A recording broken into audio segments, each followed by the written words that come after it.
Bonsoir, donc on se retrouve pour une vidéo, je ne sais pas, jeu vidéo collection. En tout cas, on va parler de la Neo Geo.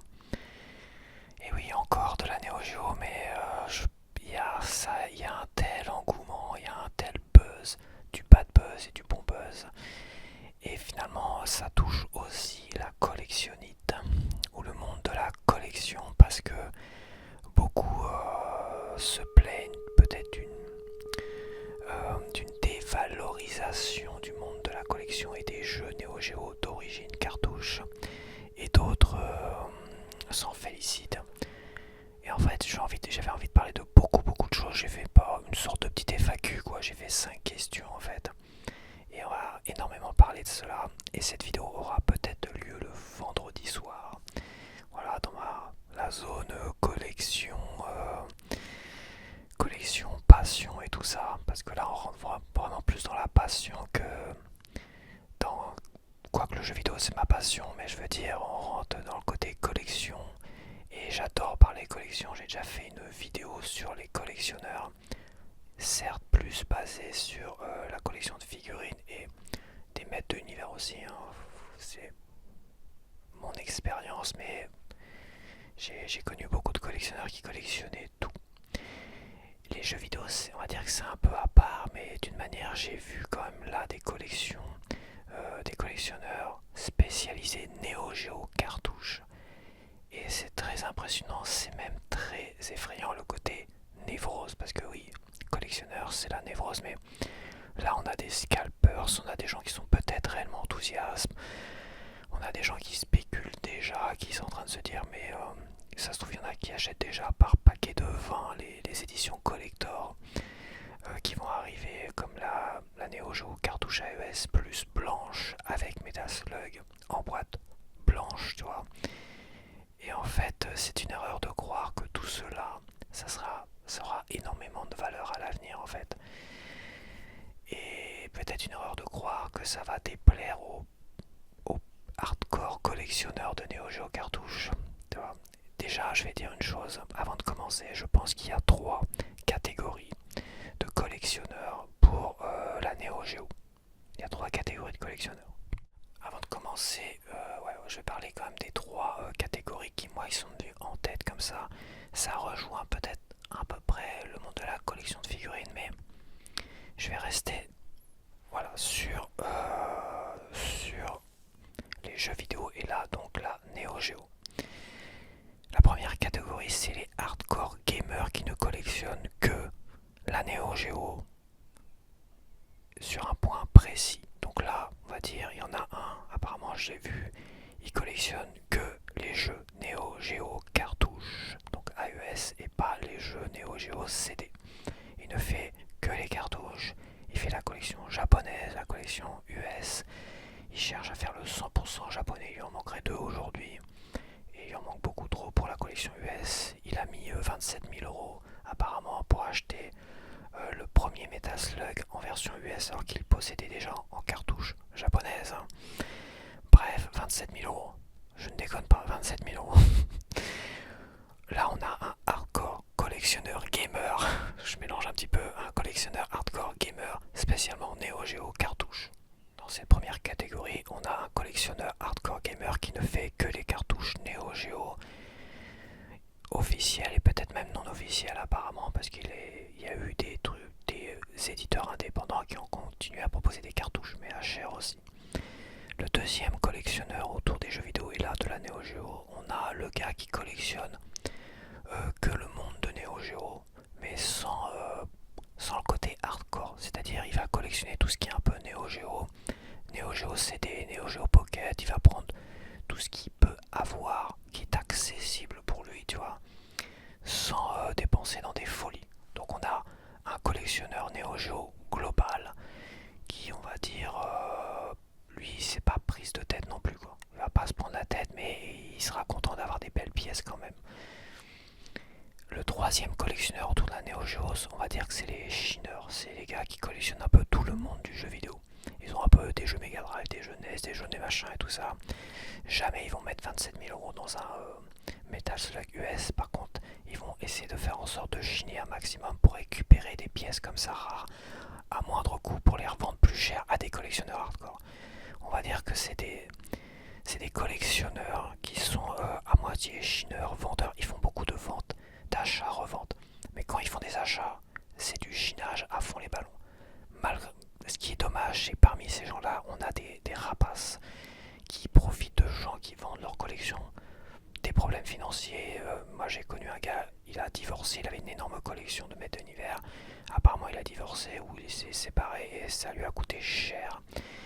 Et à un moment donné, il a voulu tout vendre comme ça. Et ben les rapaces se sont précipités. Les rapaces te font une proposition globale de tout ce que tu as ou du maximum qui te reste à moindre coût pour t'en débarrasser le plus rapidement possible. Genre, allez, ça t'arrange, machin, parce que t'as besoin d'argent.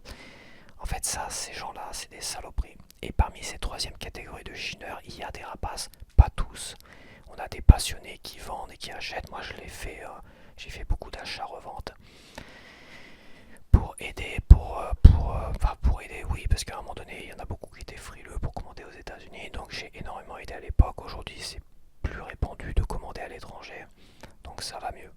Avec PayPal à l'époque, beaucoup étaient réticents, même PayPal et tout ça, donc. Et après, tu peux faire ça simplement, mais jamais j'ai été faire le rapace et tout ça et compagnie. Donc on a des scalpers, et scalpers, c'est tous ceux qui se jettent, qui spéculent sur l'éventualité que tel ou tel produit va prendre de la valeur. Donc toutes les éditions limitées qui les connaissent, qui connaissent la gamme de jeux vidéo, de jouets, quoi que ce soit, ils s'en battent les couilles, ils se jettent un maximum dessus. Ou dès qu'il y a une polémique, un buzz, comme la PS5 est sortie, la PS5 Pro sans lecteur, ils se sont tous précipités sur les lecteurs, tu vois, etc., etc. Donc ils misent, ils spéculent énormément, mais avec le risque et de se faire baiser aussi, et bien fait pour leur gueule. Je pense que pour la PS5 Pro, ils sont fait baiser. Mais voilà, mais pour la PS5, il y en a beaucoup qui sont enrichis. Donc ils sont vraiment dans un business is business. Pour les scalpers, les rapaces, ce sont à la fois des collectionneurs, malheureusement. Ce sont des collectionneurs qui se font un business sur un domaine qu'ils connaissent bien et ils profitent de ceux qui sont en difficulté. Il y en a toujours. Moi, j'ai toujours vu chaque année des gens qui abandonnent la collection parce que dans leur vie, c'est ci, c'est ça, peu importe les excuses. Et là, les rapaces, ils sont là, je peux t'assurer. Et ça, je ne supporte pas. Moi, je supporte pas ça parce que moi aussi, j'ai été victime de rapaces. À un moment donné, j'ai fait, allez, c'est bon, hop, sur certaines choses, et je le regrette amèrement. Donc, parmi le troisième catégorie de collectionneurs, on a les chineurs. Et dedans, il y a des rapaces. Donc, eux, c'est vente, revente, machin, tout ça. S'ils peuvent récupérer un Metal Slug ou des belles pièces à pas cher, et ça, je peux t'assurer qu'ils en ont eu l'occasion, ils les mettent de côté dans leur petite collection diverses de jeux vidéo. Et à un moment donné, comme ils ont des connaissances à droite et à gauche, t'as des collectionneurs hardcore qui sont éventuellement intéressés par tel produit. Et lui, il va négocier en fait. Il va dire, bah moi je veux bien m'en séparer, mais pas à un mauvais prix, tu vois. Alors qu'il l'a eu à 200 francs, imagine. Et finalement, il va te le vendre à 10 000 francs à un collectionneur hardcore. Voilà, ça c'est la troisième catégorie. Donc on a trois catégories. J'ai essayé de développer trois catégories de collectionneurs autour de la Neo Geo aujourd'hui. Neo Geo Hardcore, cartouche. Peut-être Neo Geo Hardcore, CD uniquement. Peut-être, hein, possible. Je pense pas que ce soit aussi rare CD. Hein. Surtout que bon, ça a très très peu plu. Peut-être qu'il y a des collectionneurs hardcore spécialement CD. Et collectionneur un peu néo-geo sans dépenser des milliers de cents, et un chineur qui collectionne tout et n'importe quoi mais qui a une collection de néo-geo à côté et qui éventuellement pourrait facilement revendre. Pourquoi j'ai décrit trois genres de collectionneurs différents par rapport à cette histoire de spéculation et tout ça. Ce sera très intéressant de décrypter ça. Mais d'abord, je vais quand même lire les notes que j'ai prises, essayer de développer un petit peu cette vidéo. Donc, alors la première question, c'est le prix à sa sortie en France. Alors là, j'ai vu plein de choses aberrantes. Moi, je me suis pas avancé quand j'ai fait ma vidéo à chaud. Moi, dans mes souvenirs, j'avais vu la Neo Geo à 10 000 francs à sa sortie. Et les jeux à 2 000 francs. Magicien Lord, M75, c'était 2 000 francs. Plus tard, il y a eu des jeux qui sont montés à 3 000 francs. Des jeux un peu plus aboutis. Après, faut pas oublier qu'à l'époque, ça baissait assez rapidement. Donc 10 000 francs, c'était un SMIC et demi de l'époque.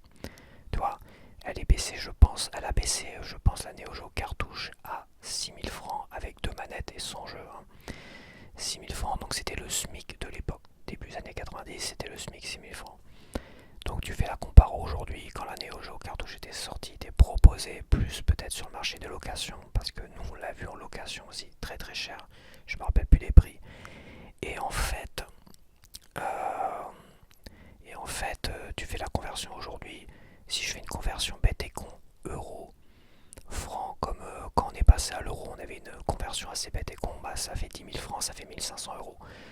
Sauf que pour l'époque, 10 000 francs, c'est un SMIC et demi. Donc aujourd'hui, combien vaut un SMIC et demi? Et bah c'était le prix de la Neo Geo. Donc oui, la Neo Geo, c'était pour les riches. Voilà. Quand je vois des gars nous sortir des publicités à la Neo Geo, 3000 francs, à nous dire que la valait 3000 francs à l'époque, c'est des conneries. 3000 francs, c'était accessible. Je suis désolé. Nous, on a eu toutes les consoles Sega à leur sortie. Master System, la première avec le jeu d'escargot intégré, tu vois, 2000 francs. Mega Drive, la toute première avec Altered Best intégré en boîte dedans, enfin intégré avec en format physique, boîte dedans, 2 manettes, c'était 2000 francs. J'avais l'accord graphique à côté, mais c'était moins cher, mais on l'avait acheté par correspondance, c'était peut-être 1400, je sais plus quoi, peut-être encore moins cher que ça. Le Mega CD c'était 2000 francs, la Saturn c'était 2000 francs, la PS1 c'était moins cher. C'était moins cher parce que ils cherchaient avec la PS1 de... Mais généralement à leur sortie les consoles c'était 2000 francs à cette époque. Et donc la Neo Geo non c'était pas 3000 francs mais ça a baissé. C'est vrai que ça a eu tendance à baisser au fil des années assez rapidement, contrairement à aujourd'hui. Ceci étant, il faut faire attention à tous ces documents qu'on voit, ces petites publicités qu'on voit dans des magazines et tout ça. Parce qu'il y en a qui nous ressortent des publicités avec marqué Neo Geo 3000 francs, Mega Drive 300 francs, tout ça, des trucs comme ça.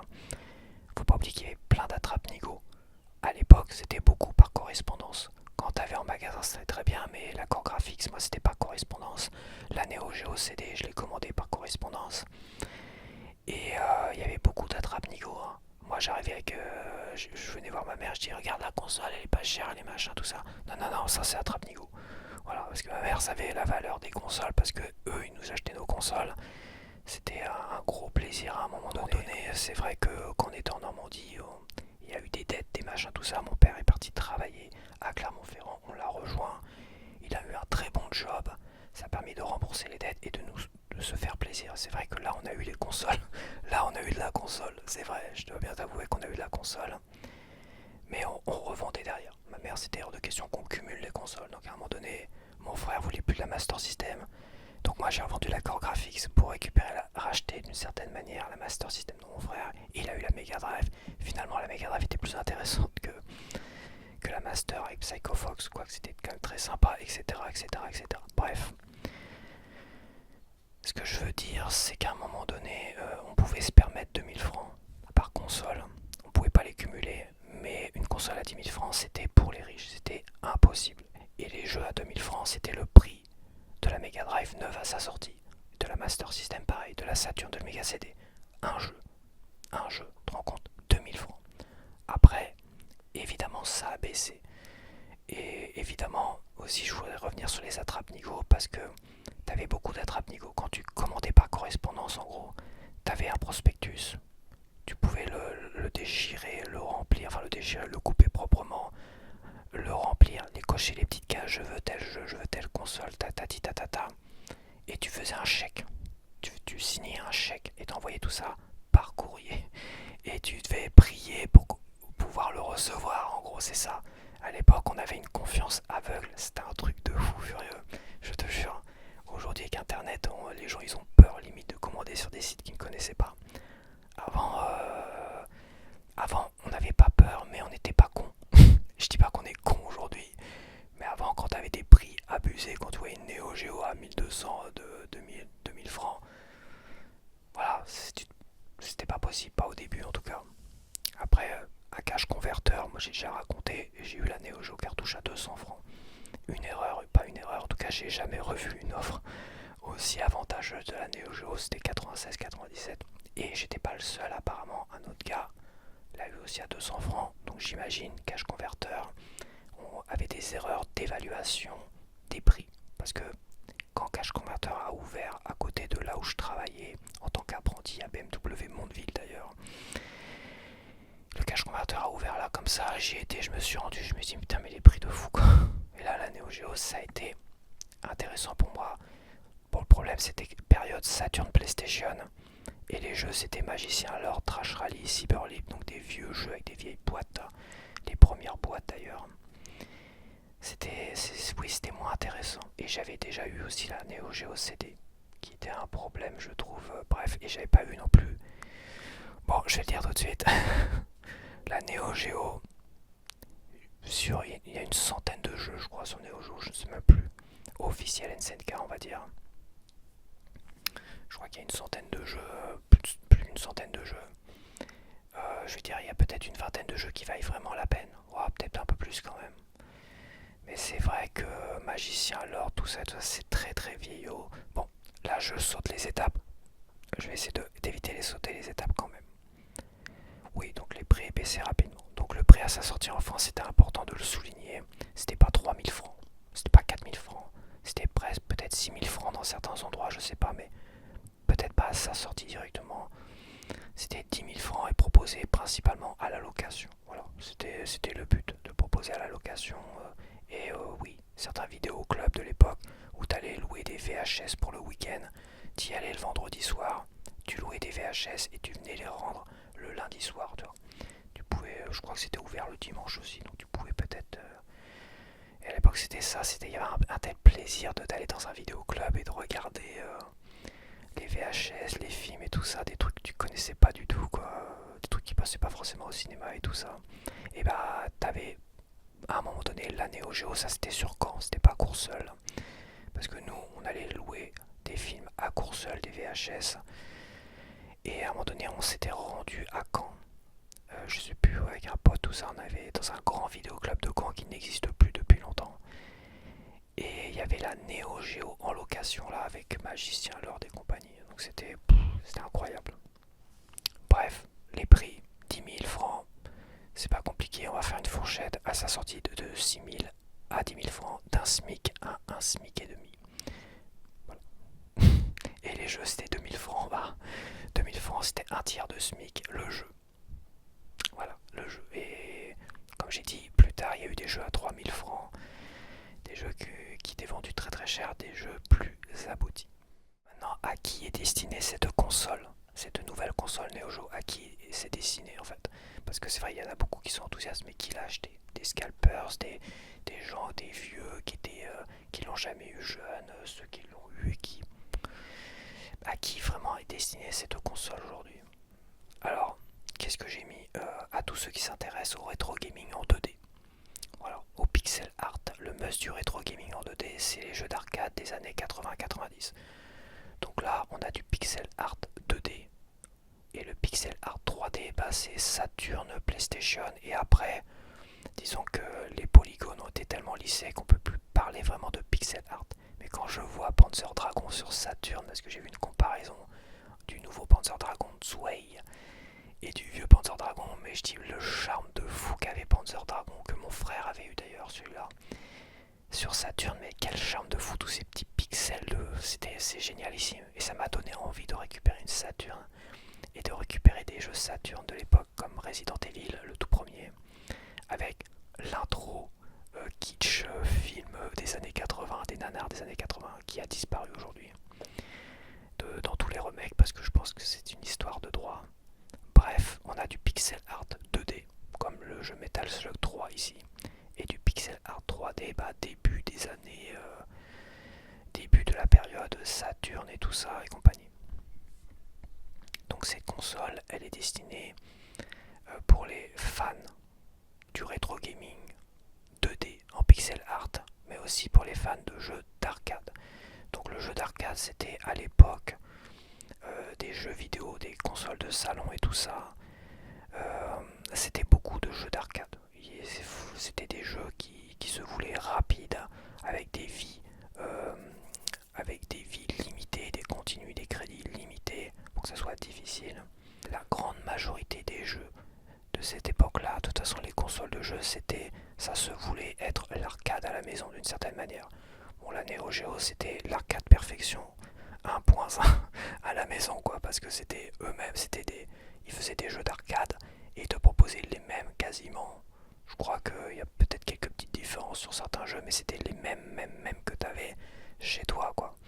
Alors que Sega, quand ils proposaient des Altered Beast, nous on a joué à Altered Beast en arcade, on mettait des pièces dedans, puis on mettait des crédits, puis c'était génialissime. Altered Beast à deux avec mon frère. On l'a eu sur Master System, on pouvait jouer qu'à un seul, je crois, sur Master System. Donc là, c'était des pixels tout pourris, donc on pouvait pas dire que c'était l'arcade à la maison. Et quand on l'a eu sur Mega Drive, la sortie de la Mega Drive avec deux manettes et tout ça, déjà c'était un peu mieux. Le niveau était un peu plus élevé. Déjà on était déjà impressionné tout ça, mais c'était pas encore la qualité arcade à la maison. La Neo Geo qui va sortir, c'est le must du rétro gaming 2D pixel art arcade des années 80-90. Voilà, c'est le must of the must. Et je sais qu'il va y avoir un vrai mouvement de rétro gaming parce que il y en a beaucoup qui sont lassés par toute cette histoire de démat, de machin. Encore récemment PlayStation et histoire de DMR, DRM là. Où il faut te connecter tous les 30 jours pour ton jeu, pour valider ton jeu numérique que tu as acheté, tu vois. Et après ils ont dit non, c'est juste dans un premier temps, mais voilà, arrêtons le baratin. Et la Switch avec les Game Keycards qui m'ont pollué l'esprit de joueur, tu vois. Je pense qu'aujourd'hui il y a une vraie saturation. Les éditeurs d'aujourd'hui qui sont sur le marché, les consoliers, qui sont en train de nous pousser vers un total numérique et vers l'arcade numérique. Parce que c'est ça, est-ce qu'ils vont nous pousser vers l'arcade numérique? J'en ai déjà parlé, c'est sûr et certain. Quand tout le monde sera passé au total des maths, en fait, qu'on aura tous validé ça. Bon, je pense pas qu'on aura tous validé ça, mais je pense qu'ils vont nous faire croire, comme ils nous font croire avec certains influenceurs, ça y est, tout le monde achète du démat, machin, fermez vos gueules, les joueurs de physique, c'est mort pour le physique. T'entends encore ça, t'as Conquerax qui s'était, je crois, réjoui de cette Neo Geo cartouche et de cet engouement autour de ça. Et évidemment, t'as toujours le même que je vais pas citer parce que je vais le critiquer encore une fois, qui va dire ouais, non, attention, les chiffres de vente expliquent bien que les gens sont plus vers le démat que le physique. Bref, ce qu'ils veulent, c'est l'arcade à l'ancienne, c'est-à-dire quand tu mettais des pièces, des jetons, des crédits, pour pouvoir jouer à un jeu. On va y venir à un moment donné. On va y venir, ça va être des jeux soit dans un premier temps périmés, c'est-à-dire tu l'achètes, tu pourras y jouer 6 mois, un jeu en location. Mais ce qu'ils voudraient, et ça c'est leur rêve absolu, c'est la boucle est bouclée, quoi. C'est faire en sorte, enfin la boucle est bouclée d'une certaine manière, faire en sorte que tu sois chez toi et qu'avec ton téléphone, boum, tu rajoutes des crédits à un jeu totalement gratuit. Mais tu sais, attends, je finis avec un jeu totalement gratuit. Genre, tu veux jouer à Metal Slug chez toi, il te coûte rien, disons. Il te coûte rien. C'est gratuit. Bon, et je pense qu'ils trouveront le moyen de te le faire payer à un moment donné. Allez, vas-y, ils te le font payer 10 euros. Ok, tu payes 10 euros. Ils payent 10 euros pour avoir le droit de le télécharger et de pouvoir y jouer chez toi. Mais quand tu voudras recharger des crédits et continuer, il faudra que tu payes 1 euro par crédit. Voilà, 1 euro par continu, ouais, par crédit de 3 vies. Tu veux jouer à Metal Slug, et bah faudra que tu crédites 3 euros, enfin 3 euros pour 3 crédits, 9 vies. C'est ça, c'est le système arcade en total des maths. Je peux t'assurer qu'ils ont ça dans la tête. Ils ont ça dans la tête parce que aujourd'hui on a des jeux à microcrédit, je sais pas, des jeux gratuits, mais bon, ils te poussent à acheter des skins, des machins, tout ça. Ce système-là, ça rapporte des millions et des millions, voire peut-être des milliards. Des millions, ça c'est sûr. Ah, les gars de Fortnite par exemple, ça leur a rapporté mais tellement de pognon. S'ils pouvaient revenir à ça, et je peux t'assurer qu'ils l'ont en tête, c'est pas moi qui ai juste l'idée du siècle pour tous ces pros dès maintenant. Je peux t'assurer qu'ils ont ça en tête. Ça c'est sûr et certain, boucler la boucle, à revenir à l'arcade, à la maison, mais là tu vas payer. Tu vas payer chaque continu comme à l'époque. Donc il y en a qui seront sûrement contents de cela. Il y en a, ils vont dire ouais, mais c'est génial, c'est machin, idée du siècle. Bref, quand tu vois tout ça, et quand tu vois l'engouement autour de cette Neo Geo cartouche AES+, donc le même modèle que l'époque, mais amélioré, avec un système d'overclocking et tout ça, tu pourras changer les langues et tout ça, parce que la version japonaise, généralement à l'époque, les jeux japonais n'étaient pas censurés. C'était le cas de Last Battle par exemple, Last Battle sur Sur Mega Drive, nous on avait une version totalement censurée. Et eux ils avaient la version non censurée. Nous on rêvait de choper la version non censurée japonaise. Mais c'était introuvable pour nous. Mais voilà. Puis il y avait déjà une cote pour ce jeu là à l'époque. Hein, et en fait, tu mets en version japonaise, t'as les jeux non censurés, tu mets version US, t'as les jeux censurés, bon, très bien. Après, t'as la différence entre l'arcade, le système MVS et le système console, en fait. Parce qu'il y en a qui sont pleins, il y en a qui se sont plaints de ne pas avoir le système MVS, de pouvoir pas avoir le système MVS, c'est-à-dire le système arcade sur cette nouvelle console, c'est-à-dire pouvoir enclencher des continues infinis comme les émulateurs, tu vois. Cling, cling, cling, cling, cling, cling, cling. Et parce que le système inverse arcade, tu mettais des pièces ding ding ding ding ding ding, où t'avais un mec, je me rappelle, je sais plus pourquoi, et on devait peut-être connaître un mec qui avait une salle d'arcade, je sais plus, et à un moment donné, il allait enclencher derrière la bête, cling cling cling cling cling cling les crédits quoi. Enfin il démontait, il y avait un petit panneau à démonter avec une clé, toi. Il récupérait l'argent éventuellement, mais il enclenchait les crédits comme ça derrière. Et en fait la console quand elle est sortie, et bah, comme la plupart des consoles, les jeux étaient limités. Voilà, tu avais peut-être 3 crédits, 4 continus pour seulement pour Metal Slug. Et c'est tout. Voilà. Et ça rend le jeu intéressant parce que finir le jeu avec 3 crédits, le 1 en tout cas, bah voilà, il faut quand même faut y aller, il faut apprendre à le connaître et tout ça, bah c'était l'avantage des jeux d'arcade de l'époque avec des vies limitées. Ça c'est addictif. Ça c'est à ça qu'est destinée cette console. Aux passionnés de rétro gaming parce qu'on a des jeunes générations qui adorent le rétro gaming. Moi j'en vois beaucoup, même pour les figurines, tout ça, t'as des très très jeunes qui s'intéressent au rétro. Vraiment, ils sont passionnés de rétro de fou. Et on a des vieux de la vieille qui ont connu tout ce système arcade et ces jeux qui sont pas forcément difficiles. En fait, c'est juste que bah ça t'apprend à recommencer. C'est du du die and retry, mais ça t'apprend à recommencer, à connaître le jeu par cœur, les patterns par cœur. Et autant Metal Slug 3 que là j'ai refait, je m'en suis pris plein la tronche, mais à refaire, bah tu progresses, t'avances. Bon, celui-là il doit être balèze comme à faire avec 3 continus. Hein. Je pense qu'il doit être très très difficile. Donc cette console est destinée à tous ceux qui sont nostalgiques de cette époque de l'arcade et qui savent la valeur que c'est. Jouer comme ça avec quelques crédits seulement à des jeux d'arcade rapides comme ça sans te prendre la tête, sans passer des... Certes les RPG comment dire, quand les RPG sont arrivés, c'était intéressant de jouer à des RPG. Phantasy Star 2, le premier RPG auquel j'ai joué sur Mega Drive, c'était intéressant. Après, je notais les codes et tout ça. La sauvegarde, c'était de noter un code ultra long de 2 lignes, enfin un truc de fou quoi. Et mais voilà, toute cette époque, c'était 90-95% des jeux typés arcade avec des crédits limités. Et ça, c'est super. Ça, c'est retourner à un système comme ça, un format de jeu vidéo comme ça. C'est enthousiasmant en fait. C'est enthousiasmant. Voilà à qui ça c'est destiné cette console. Plus les jeunes qui ont envie d'aller vers du rétro gaming. Parce que je pense pas qu'il y ait beaucoup de jeunes générations qui ont envie de forcément de collectionner. Les jeunes générations, alors je suis pas en train d'insulter qui que ce soit non plus, mais les jeunes générations, j'ai envie de dire, je pense qu'ils sont plus dans le de pas s'embarrasser de choses et d'autres.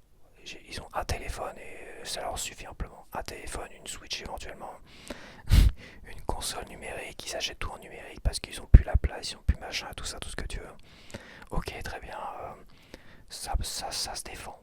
Ça se défend, mais après il faut laisser comme le choix à ceux qui ne veulent pas ce système-là du total des maths et qui veulent des belles éditions physiques. Alors oui, il y en a qui vont dire ouais tu parles les gars, ils vont acheter ça et c'est juste finalement pour exposer dans une vitrine, ils vont y jouer 5 minutes, ça va leur saouler, ça va les saouler et tout ça. Oui non, parce que si t'achètes tous les jeux Neo Geo où la moitié c'est des jeux, c'est des purges quoi aujourd'hui, c'est insupportable à jouer à part si t'as vraiment la nostalgie d'y avoir joué à l'époque. Mais c'est vrai que si t'achètes Magicien Lord comme moi à un moment donné à l'époque de la Saturn, c'était nul quoi. C'était nul Magicien Lord. Hein. Non bah tu testes les jeux d'abord. Et Metal Slug 1 c'est une référence et Garou Mark of the World c'est une grosse référence aussi. Ça tu vas en passer du temps et moi je vais en passer du temps. Donc Donc je vais éviter de trop y jouer là sur émulateur. Et je vais attendre ma Neo Geo cartouche pour passer du temps à jouer sur ces jeux-là et me perfectionner sur Garou, Mark of the Wolf. Et oui, autant à chaud, j'étais pas si enthousiaste que ça. Mais finalement, je me dis, mais ça dépend des jeux. Parce que Metal Slug, ça a toujours été des énormes jeux auxquels j'avais joué seulement sur Xbox, tu vois. Ça devait être sur Xbox, les consoles. Après Saturn et PlayStation, tu vois. Après Dreamcast d'ailleurs. Non, sur Dreamcast, j'avais un King of Fighters aussi. J'avais le King of Fighters 98, un truc comme ça. Donc, faut faire attention, je pense que de pas acheter comme ça à tort ou à travers, tu peux tester les émulateurs. Toi, là t'as plus l'offre pour les Metal Slug, mais tu peux tester tous les jeux sur émulateur. AK là sur Switch. Tu testes 3 continus, voir si ça te convient. Et puis voilà quoi. Après il y a le débat, c'est vrai. Je vais revenir sur le débat MVS console parce que j'ai pas fini là-dessus. Donc j'ai bien dit MVS c'est continu infini, clang clang clang du crédit. Console c'est des vies limitées. Certains se sont plaints, ont essayé de faire un pas de buzz en disant s'il n'y a pas les continus infinis, et bah ça m'intéresse pas, nanana, je vais annuler ma précommande, nanana, ils veulent pas annuler ma précommande, les chouineurs de base. Je veux dire, mais qui de l'époque quand même, qui a connu toutes ces consoles là, qui a précommandé, va se dire ah non, moi je veux les continuer infinis alors qu'il n'y avait pas de continu infini à l'époque. Il n'y avait pas de continu infini et les pires des jeux c'était une vie. Voilà, Shadow of the Beast, je crois. Shadow of the Beast sur Mega Drive, même sur Amiga, je sais pas, mais sur Mega Drive c'était une vie. T'avais une vie. Voilà, et la plupart des jeux c'était 3 continus de 3 vies, toi. Donc qui chouine là-dessus? À part des gens qui sont juste envie de faire un pas de buzz à la con. Parce que le système MVS, fallait mettre des pieds 7 pour recharger les vies. Donc c'est sur le système MVS, sur cette console de salon, avec un switch bouton pour recharger les vies infinies. Je sais pas, je me vois bien faire gling gling gling sur la console et tout ça. Non, je trouve ça nul à chier. Qui se plaint à part ceux qui ont juste envie de faire du bad buzz exprès pour faire chier le monde parce que ça leur plaît pas peut-être. Faut pas oublier que moi j'ai dit il y a des lobbies, des game qui gardent des lobbies, des démat qui sont à fond les ballons. Bah moi je peux t'assurer que c'est les lobbies, des démat et tout ça qui voient d'un mauvais oeil arriver cette Neo Geo cartouche.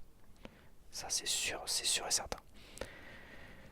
Tous ceux qui sont intéressés par cette console, vraiment, par rapport à la nostalgie tout ça, connaissent ce système arcade vie limitée.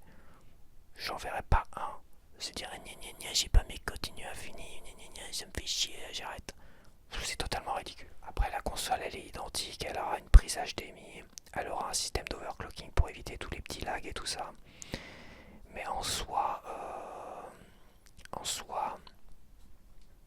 ça sera logiquement exactement les mêmes jeux. Les mêmes jeux, mais il y aura peut-être du lag en moins, mais ça sera pas obligatoire. L'overclocking, c'est à un moment donné, tu pourras l'enclencher, je crois, dans les menus et tout ça. Donc c'est une console un peu plus puissante qui permettra peut-être de proposer d'autres jeux dessus. Des jeux en pixel art évidemment. Donc à voir, je suis vachement enthousiaste sur cette console là. Par contre, moi je vais acheter que quelques jeux. Là c'est Metal Slug 1 et Garou Mark of the Wolf. Et je te dis, ça sera une dizaine de jeux tout au plus. Et il y a le côté, évidemment c'est très joli dans des jolies boîtes, une jolie console qui a de la classe dans un salon. Il y a le côté esthétique et bibelot, mais oui. Mais c'est les deux. C'est ça aussi le physique. Ça claque quoi. Ça claque, ça. Je pourrais mettre là une belle Neo Geo là avec des jeux en boîte pendant que je parle jeux vidéo justement. Et bah oui, c'est à côté esthétique, décoration et tout ça. Oh, et également, évidemment. Voilà, bon, j'ai répondu à la troisième question. Qu'est-ce qu'un jeu d'arcade? Je pense que j'ai répondu à qu'est-ce qu'un jeu d'arcade. Quid des codes des anciens jeux? Alors voilà, quid des codes des anciens jeux parce qu'il y en a qui sont en train de se frotter les mains. Allez, la gueule des gars qui ont mis 27 000 € dans Metal Slug. Bien fait pour votre gueule. Bientôt je pourrai récupérer ton Metal Slug d'époque à même pas 100-200 € parce que tu vois là il sera à 80 €. Donc tu me baisses le prix tout de suite quoi. Bon déjà je pense qu'il y en a qui connaissent pas le monde des collectionneurs. Les collectionneurs ça va collectionner un objet par rapport à une date. Rien que sur un blister. Ah, il y a une date différente parce que c'est la version japonaise machin sortie dans le quartier tatati tatata seulement limité à 2000-3000 exemplaires, mais il y a juste la putain de date qui change sur ce putain de blister, tout le reste c'est identique à un autre modèle qui est courant, tu vois. Et bah rien que pour une putain de date comme ça, je peux t'assurer qu'il y en a des hardcore collectionneurs, gamers, ou des hardcore collectionneurs, pas que gamers, qui vont dire, bon, il me faut cet exemplaire-là. Il est rare, et machin, ça a une cote. Après on peut négocier, machin, tout ça, mais il va mettre 5000 € dedans. Même si à côté, il est sur émulateur, même si à côté, t'as des nouvelles versions parfaitement identiques, ce qui est impossible. Que ce soit pour les figurines ou les jeux vidéo, c'est totalement impossible que les objets soient parfaitement identiques. Pour la simple et bonne raison, c'est que les plastiques, c'est plus les mêmes normes en fait. T'as des normes de production qui ont totalement changé. Avant, sur les figurines, c'était des peintures toxiques. Ils peuvent plus mettre les mêmes peintures. Avant, t'avais des productions en France sur les figurines pour les mettre de l'hiver. Et maintenant, on produit plus rien en France. Donc, t'as plein de productions différentes, t'as plein de normes différentes, t'as les pays, les machins que tu mets sur les jaquettes et tout. Donc, ça sera jamais totalement identique. Et même le plastique de la console, il sera sûrement différent. Les composants qui sont refaits, ils seront forcément différents. Donc la moindre différence est un principe de collection. Voilà, le Metal Slug que le gars a payé 27 000 €, il va pas dévaluer comme ça à vitesse de la lumière. Parce que pourquoi? Et même je vais dire, faut faire attention, parce que cette histoire de Neo Geo cartouche va ramener beaucoup plus de collectionneurs finalement sur le marché de la collection. Bon, très peu peuvent se permettre de mettre 20 000 €, 10 000 €, même 2 000, 3 000 € dans un jeu. Il faut quand même le dire. Mais c'est tout nouvel engouement de cette Neo Geo cartouche AES Plus et tout ça va ramener des collectionneurs. Donc non, ça va pas se dévaluer non plus. Ça va pas se dévaluer. Ça va pas se dévaluer. Je pense que tous ceux qui ont une collection d'origine Neo Geo sont intéressés par cette Neo Geo cartouche parce que ça c'est une extension de leur collection. Eux, ils collectionnent du SNK cartouche par exemple, Hardcore Gamer. Il se fait sa collection complète. Il a le Metal Slug à 27 000 €. Tu crois il va se dire non, j'en veux pas de cette merde là. C'est quand même la marque SNK qui a derrière. C'est pas un indépendant qui sort des jeux à la con sur Neo Geo. C'est la marque SNK avec Playon aussi. Il y a eu SNK Japan, après c'est SNK Playmore, sud-coréen. Là c'est SNK, je pense, ça a été racheté par je ne sais qui là en Arabie Saoudite, je crois. Peu importe, ça reste la marque SNK qui va te proposer une console différente et des jeux identiques, mais c'est une extension. Donc le gars qui a acheté 27 000 € son Metal Slug, tu crois qu'il va pas se récupérer en 2-3 exemplaires le Metal Slug en blanc avec la console blanche et même le Metal Slug machin, parce qu'il y a des différences, des machins, tout ça. Un vrai collectionneur hardcore gamer, surtout s'il il peut mettre 27 000 € dans un jeu, il va mettre 2-3 000 € pour acheter tout en double et en triple pour garder scellé et pas scellé. Tu vois ce que je veux dire? Donc les hardcore gamers, ils voient déjà ça comme une extension de leur collection. C'est une extension de leur collection, c'est tout, c'est comme des variantes de jaquettes. T'as des variantes japonaises, variante US, maintenant t'as une variante japonaise, variante US vintage, variante US japonaise et variante blanche US et variante blanche japonaise pour, pour les nouveaux Metal Slug, tu vois. Mais apparemment les jaquettes sont réversibles. Les jaquettes seraient réversibles, mais bon, s'il veut se garder un exemplaire sous blister, par exemple, parce que maintenant ça sera, je pense, sous blister en japonais et en US, il est obligé de commander une version US et une version japonaise pour pas avoir à déblister et à changer la jaquette. Oui, je sais, c'est très névrosé un collectionneur, mais je sais ce dont quoi je parle. Je suis pas très français ce que je dis. Voilà, je sais ce que je dis. Je peux t'assurer que c'est comme ça que ça fonctionne. Donc un vrai hardcore gamer comme ça, il va commander la version japonaise en 2 exemplaires, la version européenne en 2 exemplaires, pour tout en fait, mais pour tout. Voilà, s'il a les moyens, je pense qu'il a les moyens.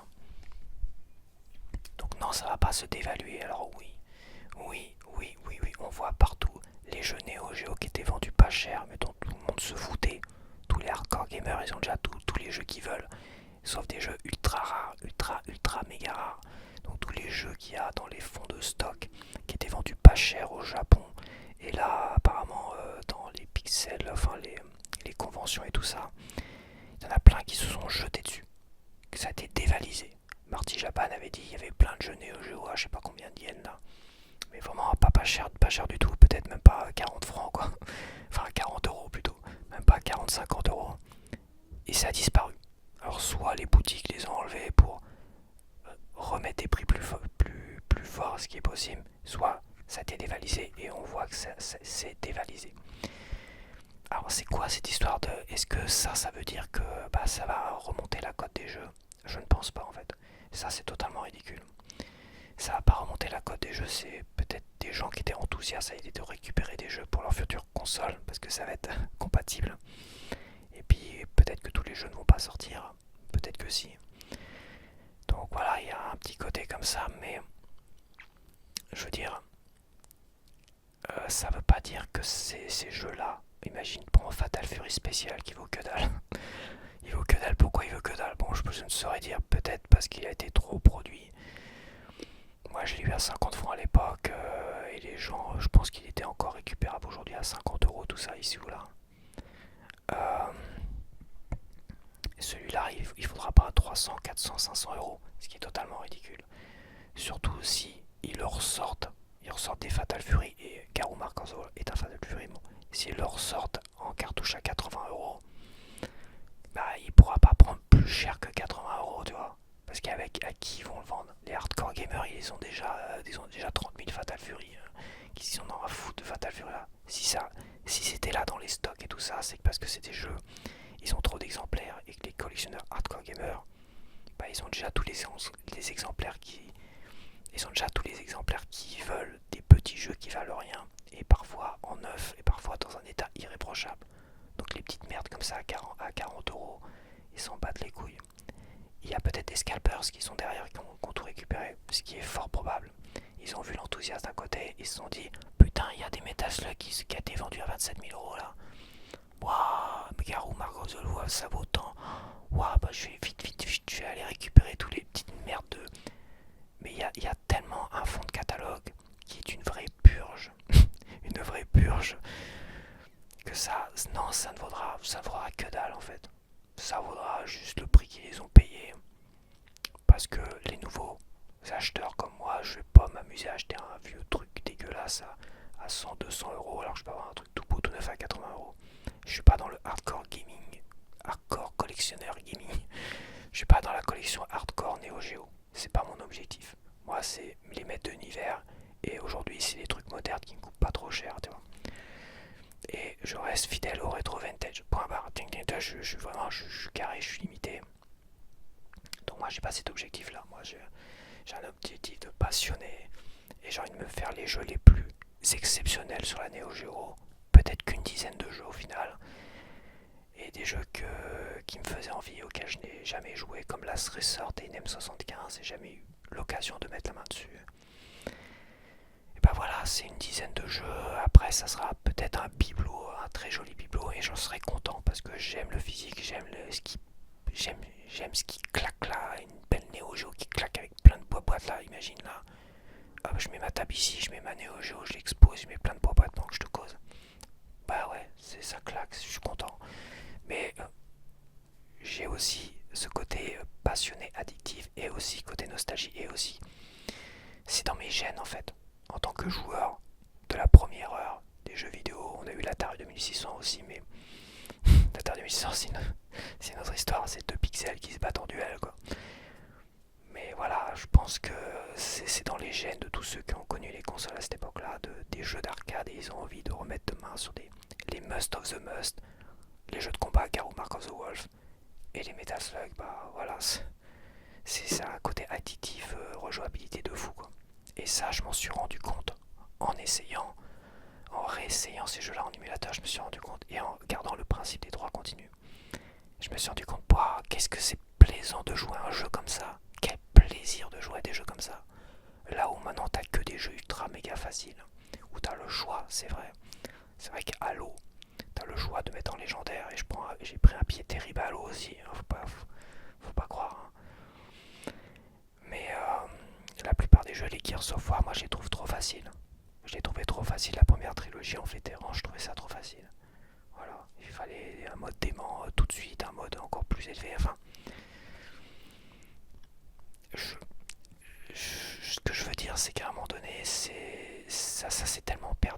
ça revient comme ça vers nous, bah c'est une explosion d'enthousiasme. Et pourtant j'étais assez froid quand j'ai fait ma vidéo à chaud sur la Neo Geo.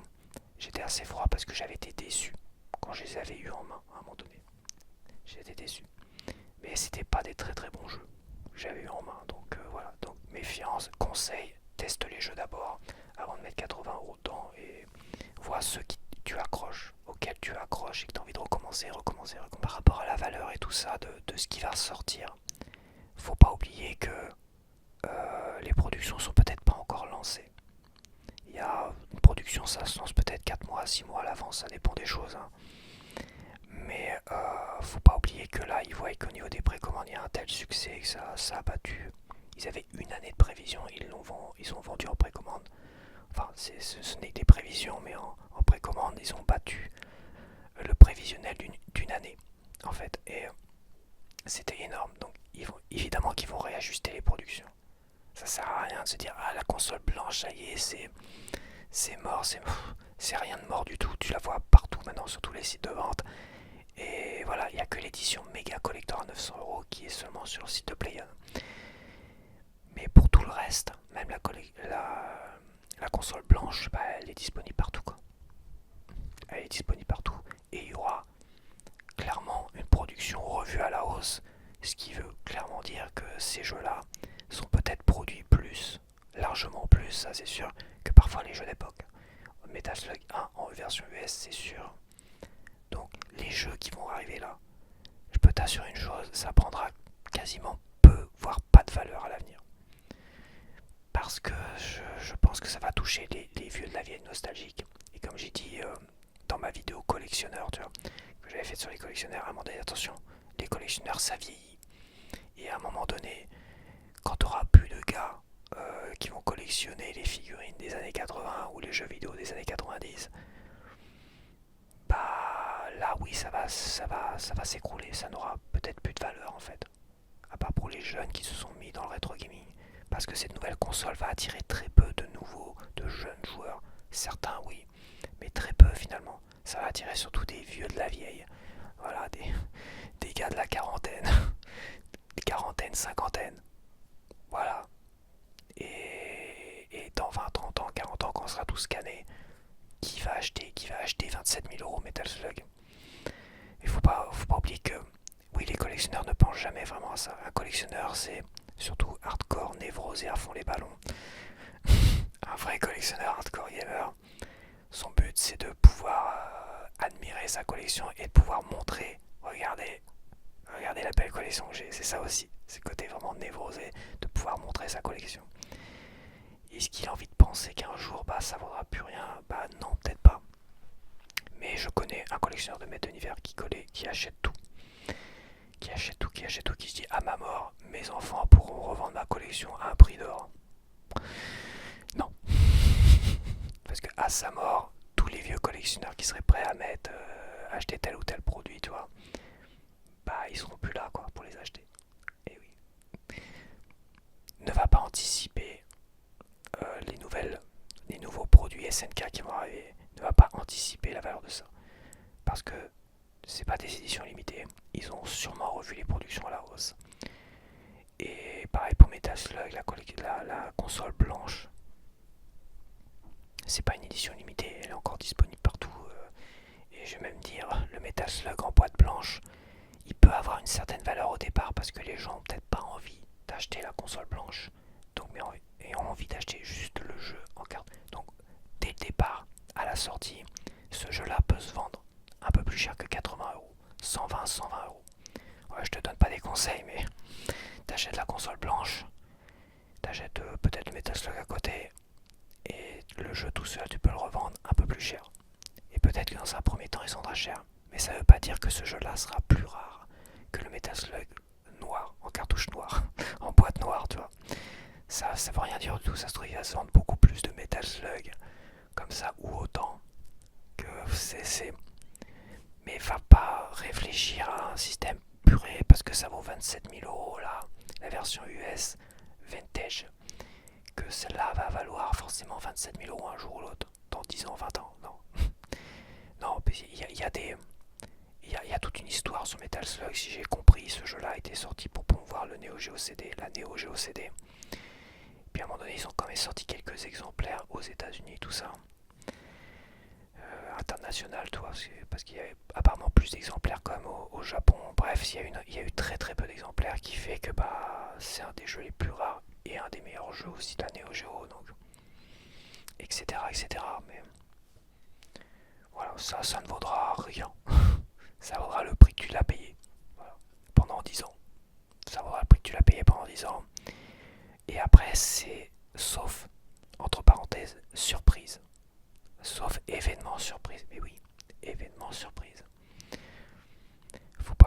Regarde, si tu vois les 10 jeux. Imagine, eux, ils ont un calcul en tête quand ils produisent. Ils voient les 10 jeux. Ils voient par rapport aux précommandes. Ils voient que tout le monde a précommandé Metal Slug. Ça, c'est quasiment sûr. Donc Metal Slug, il sera édité à bien plus d'exemplaires que Overtop. Des jeux à la con là, que personne va acheter. Personne va acheter Overtop, tout le monde s'en bat les couilles. Des jeux de merde comme ça, tu vas mettre 80€ dans un jeu de merde comme ça, à part les hardcore gamers qui l'ont pas. Et encore, les hardcore gamers, ils l'ont sûrement. Et hardcore gamers, ils vont l'acheter pour, voilà, pour une extension de collection, mais qui va acheter Overtop comme ça, tout seul à 80€? Ce jeu de bagnole à 2 balles là, qui est tout moche, tout vilain, et qui est même en système arcade, je trouve ça foireux, je trouve ça pourri. C'est du mauvais arcade quoi. Et bah celui-là, tu vois, là j'en parle mal. Et bah celui-là peut-être, et c'est quasiment sûr, peut-être qu'ils vont dire bah celui-là on va pas trop le produire, on va le produire en très très très peu d'exemplaires. Celui-là a peut-être une chance d'avoir un petit peu plus de valeur, un de ces quatre. Sauf s'il se vend pas du tout, et il y a un risque qu'il se vende pas du tout. Voilà, faut se méfier quand même. Il faut quand même se méfier d'essayer de spéculer sur la valeur des choses et d'autres. Les vieilles collections ne vont pas dévaluer comme ça, c'est pas possible. Elles dévalueront seulement quand bah, tous les vieux collectionneurs canneront à un moment donné. Voilà, tous les vieux collectionneurs, bah, ils décéderont, bah, c'est comme ça, c'est la vie. Et tu n'auras plus de collectionneurs nostalgiques pour acheter ces choses-là. Ça ne vaudra que dalle. Mais c'est pareil pour toutes les collections, les figurines, tout ce que tu veux, c'est pareil pour tout. C'est une histoire de nostalgie d'époque et tout ça, il faut faire très attention. Il faut toujours faire attention à cette histoire d'époque. Et la Neo Geo, ça concerne principalement les années 90. Des gamins qui avaient 10 ans à l'époque, qui ont 40 ans aujourd'hui, 40, 45 ans, 50 ans. Ça va vite la vie, donc ne mise pas sur je vais le vendre 20 ans, machin, ou je vais en acheter plein, comme ça pour mes enfants. je vais... Non mais c'est totalement ridicule, c'est comme là j'ai vu, je sais pas si c'est une fake news, enfin si c'est une news à la con, un gars qui a acheté je sais pas combien de paquets de popcorn de Pokémon et qui les conserve dans une cave ou je sais pas quoi, pour pouvoir les vendre beaucoup beaucoup plus cher plus tard. Bon voilà, bon Pokémon ça reste quelque chose de beaucoup plus récent, de beaucoup plus c'est multigénérationnel Pokémon, c'est-à-dire Pokémon c'est vraiment multigénérationnel, donc ça c'est un univers qui prendra toujours plus ou moins de la valeur. Et qui aura toujours de la valeur parce qu'il y aura toujours des jeunes aujourd'hui qui sont fans de Pokémon et qui pourront, voilà. Donc oui, Pokémon, éventuellement tu peux spéculer sur du Pokémon. Et ça fonctionne plutôt bien malheureusement. Par contre sur Neo Geo, non, je pense que ça sert à rien de spéculer quoi que ce soit. Ça sert à rien de se jeter sur tous les vieux jeux, mais c'est dommage pour ceux qui voulaient juste se récupérer un vieux jeu, toi, pour pouvoir le tester sur la nouvelle console qu'ils vont avoir. Peu importe le jeu, on s'en fout, toi. Et bah ils seront peut-être pas à ce plaisir parce que t'as plein de scalpers ou des spéculateurs ou des nouveaux scalpers, enfin des gens qui s'improvisent scalpers et qui allez on récupère tout, j'ai les moyens, tchac tchac tchac, on va spéculer un grand coup et je vais essayer de revendre ça super cher à un moment donné, c'est ridicule. C'est ridicule, surtout que voilà, si ces jeux-là étaient déjà en sol quelque part et traînaient dans des trucs de déstockage à moindre coût, c'est parce qu'ils ont été trop produits par rapport au milieu des hardcore gamers collectionneurs. On va dire plutôt des collectionneurs hardcore. Je m'embrouille. Voilà, donc te prends pas la tête avec ça. Voilà, je pense que et, euh, et je pense que les collectionneurs, par rapport aux trois types de collectionneurs en fait, parce que le hardcore gamer lui il voit une extension et le gars qui fait que la collection de figurines, le gars qui fait la collection cartouches, vintage machin, le gars en question là, qui a acheté 27 000 euros, je pense qu'il fera forcément cette extension de marque SNK, quoi. Voilà. Pour le deuxième collectionneur qui collectionne un peu tout, Neo Geo et compagnie, mais sans mettre trop d'argent, bah lui ça l'intéresse aussi parce que ça rentre dans son système. Puis voilà, il va pas faire de folie, hein. Il va pas acheter 30 fois la console, il va pas faire de folie, il va acheter juste ce dont il a besoin. Puis voilà, même 900 € pour lui c'est déjà trop cher, hein. L'intégrale à 900 € c'est déjà un peu trop cher. Par contre, c'est là que c'est intéressant, c'est que le troisième collectionneur, le chineur, le rapace pour certains, lui il fait la gueule. Lui il fait la gueule. Lui il est pas content. Lui il bat de buzz. Lui il dit gna gna gna gna gna, non m'en fous. Lui ça lui fait vraiment la gueule. Parce que lui, il croit en tout cas, il a l'impression que ce qu'il a, lui, les jeux Neo Geo qu'il stocke pour revendre à des hardcore gamers, il croit que ça va dévaluer ses jeux. Donc lui il est pas content, donc lui il descend la console. Il dit ouais c'est une console de merde de toute façon. Ou de toute façon maintenant les jaquettes à le Peggy, le machin, tout ça, donc ça aura pas la même valeur. Donc il tente de se convaincre lui-même. À la fois il a tort de s'énerver, et à la fois il a raison. Oui bien sûr, un hardcore gamer, un collectionneur hardcore plutôt, un collectionneur hardcore, il a besoin de la date, de l'originalité, le machin, l'édition limitée, et c'est l'objet en lui-même, c'est pas le jeu en lui-même, tu vois, même s'il se ressemble à 90%. Mais faut pas se prendre la tête, faut pas non plus cracher sur cette nouvelle console alors que c'est une des meilleures nouvelles qu'on a aujourd'hui pour le monde du physique et du rétro gaming. Putain, là ils veulent nous vendre des maths à plein pot, en location, tout ce que tu veux. Putain, mais là c'est la putain de meilleure nouvelle qui soit. Donc oui, ce troisième collectionneur, chineur qui collectionne un peu tout et qui chine pour revendre et tout ça, ça l'embête un peu. Parce qu'il a peur d'une chose aussi, c'est que les collectionneurs hardcore vont négocier. Ils vont dire, bah attends, tu me le vends 5000 € là. Mais tu sais qu'il est à 80 € là, donc bon, faut peut-être pas abuser non plus quoi. Bon bah 5000 € ça m'intéresse pas, je vais le prendre à 80 € finalement. Bon bah écoute, je te le fais à 2000 €. Mais ça les emmerde. Les chineurs, rapaces, tout ça.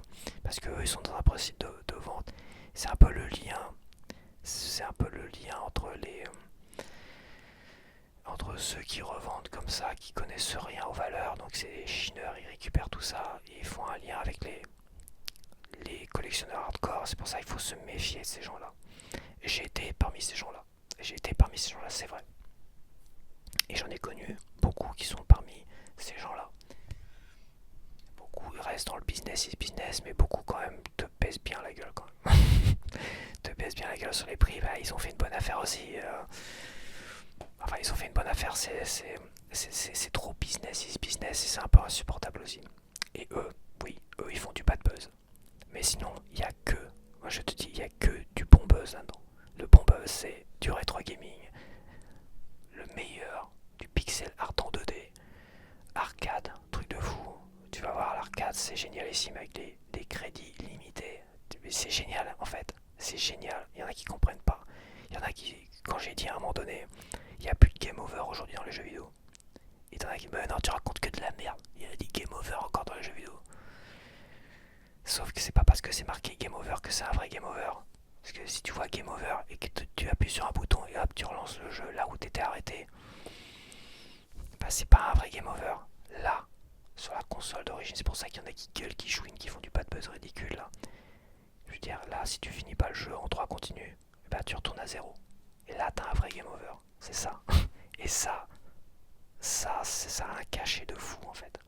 Donc à la fois c'est une bonne nouvelle parce que c'est le retour du vrai physique avec des vrais jeux en boîte, avec des vraies notices dedans. Enfin, des notices qui vont revenir et tout ça. Des belles grosses boîtes là qui prennent de la place sur les étagères. Une console qui claque sa race là sur les étagères, tout ça là. C'est magnifique. C'est le retour des jeux d'arcade, c'est le retour des jeux difficiles en fait. C'est le retour des game over, des vrais game over. Et en fait, là où j'étais assez froid dans ma première réaction à chaud, j'étais froid dans ma première réaction à chaud. Aujourd'hui, je suis bouillant, je suis tellement chaud bouillant quoi. J'étais parti quand même, je l'ai dit. J'étais parti pour acheter la PS5 Pro en fin d'année 2026. J'étais parti pour acheter la PS5 Pro en fin d'année 2026 avec le lecteur séparé. Et après, faire un peu les jeux qui me plaisaient, tout ça. Et j'étais parti pour ça, je l'ai dit plusieurs fois en plus. Hein. en commentaire tout ça, je l'ai précisé plusieurs fois. C'est terminé. J'ai pas envie d'acheter la PS5 Pro en fin d'année. Je vais acheter la Neo Geo cartouche AES Plus en noir, je pense, avec peut-être une manette blanche pour voir la blanche, et peut-être que j'achèterai la blanche et la noire finalement. Ça serait abusé là, ça serait un peu abusé. Et j'ai envie de tester la console noire et la console blanche. Après peut-être que j'en revendrai une, tu vois. J'ai peur quand même que le blanc vieillisse mal. Ça dépend du plastique, ça dépend de beaucoup de choses. Mais ça sera au moins la console Neo Geo cartouche. Et ça sera 2 jeux, je pense. Une manette, 2 jeux et une carte mémoire. Minimum, ça monte vite. Hein. J'ai déjà précommandé à 64€. Garou Mark of the Wolf avec un petit 15€ de réduction sur Amazon. 64€, un jeu qui vaut peut-être je sais pas combien aujourd'hui, je sais pas dire. Il a été réédité. C'est pareil ça. Ça a été réédité par des éditeurs indépendants. Certains jeux comme Garou Mark of the Wolf. Donc rien d'officiel SNK. Eux, ces jeux-là, ils vont dévaluer. Ces jeux-là vont dévaluer. Ils ont peut-être vendu 300€, je ne saurais dire. Ces jeux-là, qui ont peut-être une valeur, quand même sur ce monde du collectionneur, eux vont vraiment dévaluer. Et je suis d'accord avec un des collectionneurs hardcore gamer qui l'a dit justement, qui l'a précisé. Ces jeux-là risquent de dévaluer. Parce que là, on a comme du vrai SNK, quoi. On a une vraie marque SNK qui va arriver sur le devant de la scène. Voilà, en tout cas je suis enthousiaste et à la fin d'année j'aurai cette console là, ça c'est sûr et certain, et j'aurai pas la PS5 Pro qui nous ont fait le coup là des DRM, les machins, tout ça. Là, ils pouvaient se foutre de la gueule de la Xbox One à l'époque, hein, quand ils l'ont annoncé, hein, on se prétend des jeux physiques, tu vois. Mais en fait ils me font pitié, de toute façon les chiffres sont biaisés, ils nous mettent des chiffres du numérique, vente exceptionnelle, mais ils mettent tous les chiffres, voilà, tous les chiffres, le moindre truc acheté en démat, même skin. Le moindre skin qu'a été acheté dans Fortnite, il le compte comme du démat. Magnifique, merci, au revoir. Non mais en gros c'est ça quoi. Ils nous prennent vraiment pour des cons. Je ne supporte plus. Je ne supporte plus les consoles modernes. Le jeu vidéo moderne, je ne le supporte plus. Je ne le supporte de moins en moins. J'ai pu acheter de jeux sur Switch 2 depuis janvier. Et ça, je n'ai plus envie d'acheter de jeux sur Switch 2. Avec le coût des games qui gardent, je n'ai plus envie. Cette annonce-là a été révélatrice d'un vrai problème aujourd'hui, du total des maths, des games qui gardent, des machins, toutes ces merdes, des DRM. Ça a été révélateur d'un vrai problème aujourd'hui, même pour des jeunes générations apparemment. Ça a été révélateur d'un vrai problème et ça ambitionne un nouveau monde qui va s'ouvrir au niveau des jeux vidéo. Le rétro gaming 1.1 en fait. Une Mega Drive 1.5 qui va revenir, une PC Engine 1.1. Apparemment ils ont une nouvelle console qui va arriver. Je pense pas que c'est une console Nintendo parce que Nintendo c'est très fermé. Mega Drive, je pense pas non plus. Je pense peut-être à une PC Engine Core Graphics. Putain. Alors PC Engine c'est la console NEC au Japon qui était nommée Core Graphics en France. Et, et peut-être autrement aux États-Unis. La Super Graphics c'est pareil, elle avait un nom. Ah c'est la Turbo Graphics je crois. Ouais, c'est ça. Aux États-Unis, c'était la TurboGrafx. Et pour la Super Graphics chez nous, aux États-Unis, c'était la TurboGrafx, je crois. La Super TurboGrafx. Oh, peu importe. Bref, alors ça, la NEC, c'est pareil. Ils me sortent la PC Engine NEC. Déjà, on aura PC Kid. Alors, PC Kid, c'est une pépite du jeu de plateforme. C'est une pépite du jeu de plateforme. On n'est pas dans un jeu difficile. Mais c'est une vraie pépite du jeu de plateforme. Et waouh, ça laisse entrevoir tellement de choses, franchement. Donc ouais, moi je suis enthousiaste et je pense qu'il y a plus d'enthousiasme. Il y a voilà ceux qui font du bad buzz, qui veulent du bad buzz, ça sera pas pareil. On nous parle de cartouches quand même à mémoire flash qui dans 20 ans seront peut-être mortes. Bah écoute, mais tout dépend comment tu stockes ça aussi. C'est pareil, des DVD, des Blu-ray. Moi j'ai un DVD qui a 26 ans que j'ai acheté, mon tout premier DVD, hein, Tequila Sunrise, que j'ai testé dans un short. Je l'ai parfaitement stocké, tout ce que tu veux. Et je l'ai mis droit, parce qu'il faut mettre droit les CD, les DVD, les machins, il faut les stocker droit comme ça. Si tu les stockes comme ça se déforme. Tu les stockes droit, tu les stockes à l'abri. Tu les stockes pas dans des caves ni dans des greniers, parce que j'entends des gens, ouais, tous les CD, DVD qui étaient dans le grenier ou dans ma cave, ils fonctionnent plus aujourd'hui. Bah oui, c'est sûr,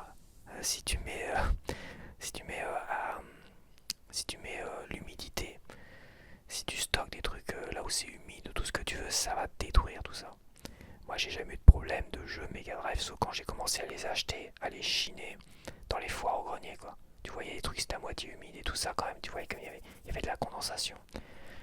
Bah ça avait du mal, et oui.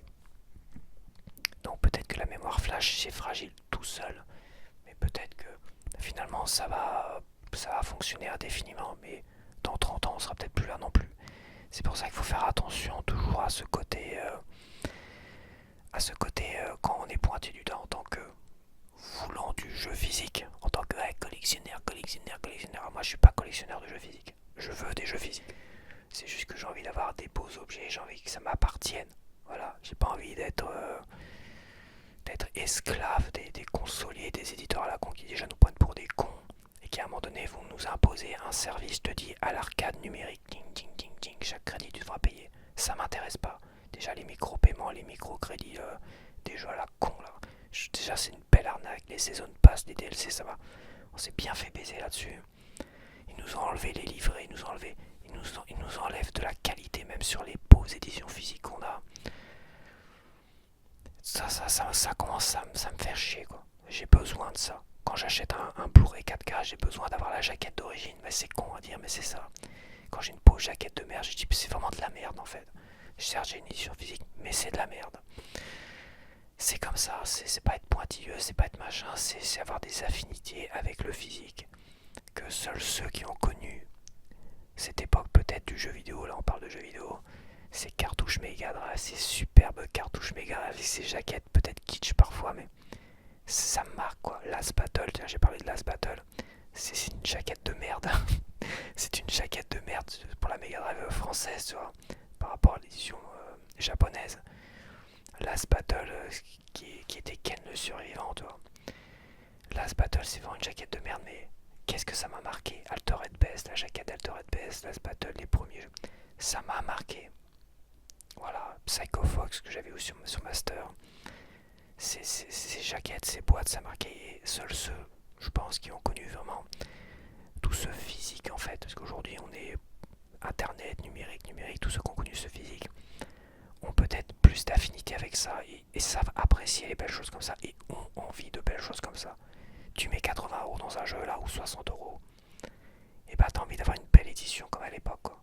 Comme ça tu peux la garder, c'est pas juste une histoire à collectionner, revendre, y jouer dans 20 ans non plus. C'est pas que ça, c'est bien plus que ça. C'est un plaisir et c'est aussi un joli bibelot parce qu'il y en a qui critiquent. Un commentaire qui disait c'est juste pour avoir un joli bibelot à 80€, bah ouais c'est aussi avoir un joli bibelot à 80€, voilà. Bon j'arrête parce que ça commence à faire long. Bon j'espère que t'as apprécié ce blabla bavardage autour collectionnité aussi, collection jeux vidéo, rétro vintage, années 80-90. Je savais pas trop où le situer, peut-être dimanche, donc je vais le mettre à vendredi parce que j'ai pas de vidéo pour vendredi et j'ai pas vraiment de vidéo prévue pour vendredi, donc ça sera celle-là pour vendredi. Et voilà, ça rentre dans la case collection passion pour vendredi et j'espère que tu as apprécié le sujet.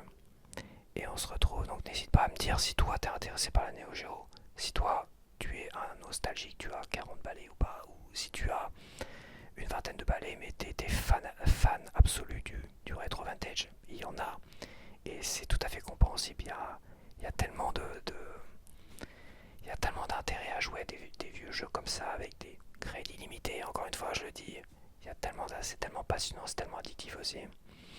Donc dis-moi si t'es un jeune joueur, si t'es intéressé par acheter cette Neo Geo cartouche, si t'as testé des jeux avant et tout ça, ou si tu regardes ça d'un œil lointain parce que toi non tu préfères rester au démat, c'est ta génération, ce qui est tout à fait compréhensible. Je vais pas critiquer ta génération. Si ta génération c'est du total démat, je vais pas critiquer ça, c'est tes affinités, c'est ça. Mais il faut pas critiquer les affinités des vieux de la vieille comme moi qui ont une affinité profonde avec le physique, avec des beaux bibelots, des putains de bibelots, des énormes cartouches là.